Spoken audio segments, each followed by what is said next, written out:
Hello,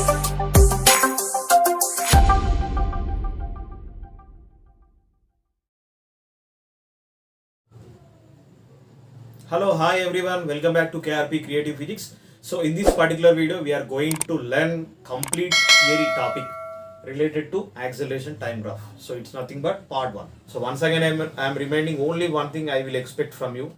So students, please watch the complete video. That's what I want to say. If you really like my video, like the video and share to all your friends. Okay, let's enter into the topic.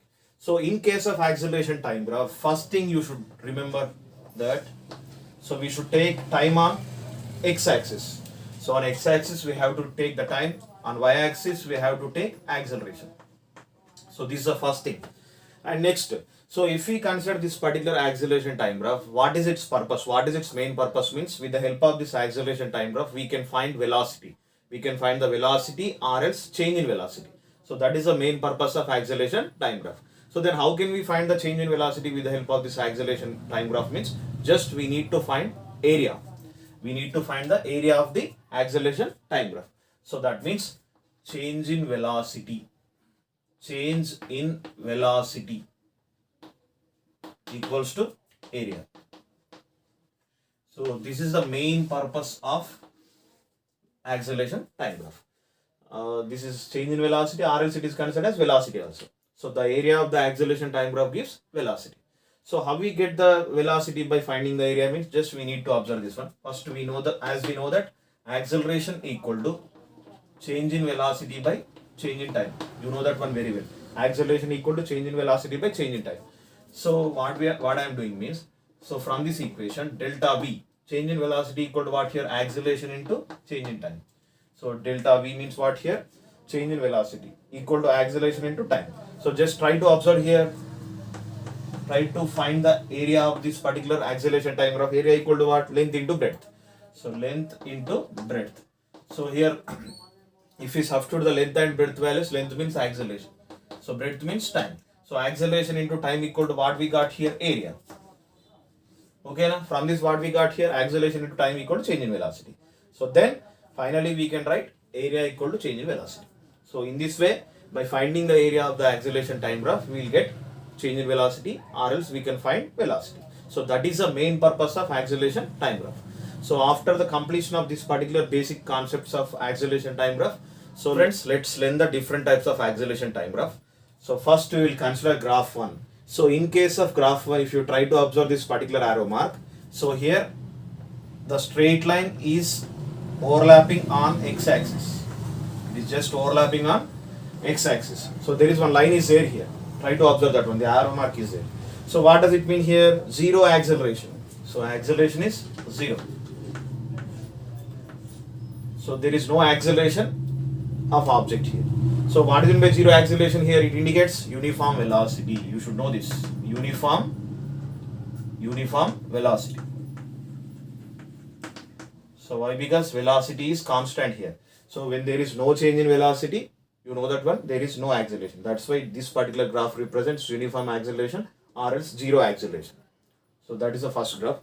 So let's move on to the second graph here.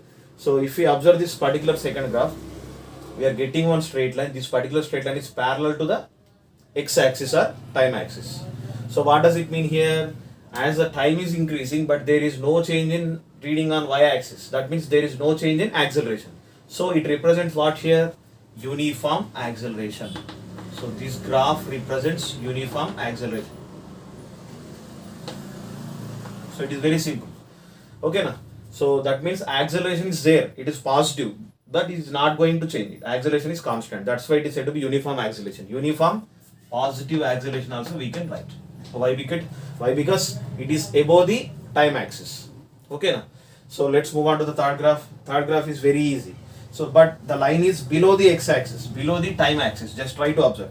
So below the time axis. So this is a line. This straight line parallel to the time axis, but it is below the time axis. That means it is representing negative value. So above the x-axis means positive. Below the x-axis means negative value. So here also we are getting the straight line. Parallel, this straight line is parallel to the time axis. That means it is representing what here? Negative uniform acceleration.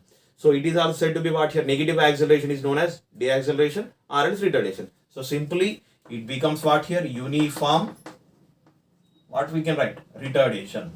So this is representing uniform retardation, or else uniform negative acceleration. That is the difference. Okay, let's move on to the fourth graph. So if we observe the fourth graph, we are getting one more straight line, but it is not parallel to any of the axes. Whether it is not parallel to x-axis and y-axis. So what does it mean here? Slope is constant. Slope is constant. But if we consider acceleration time graph, we won't get anything with the help of slope.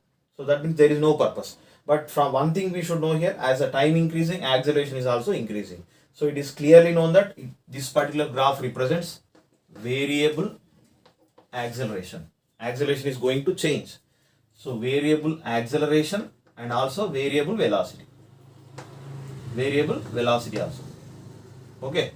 So this particular graph represents variable acceleration as well as variable velocity. So why? Because acceleration is increasing with respect to time. That is the main reason.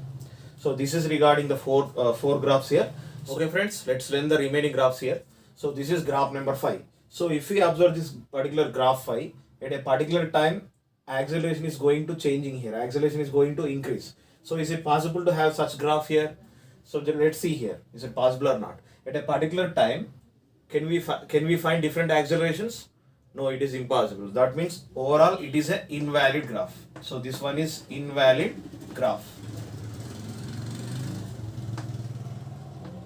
So these kind of questions you may get in competitive exams for the confusing purpose.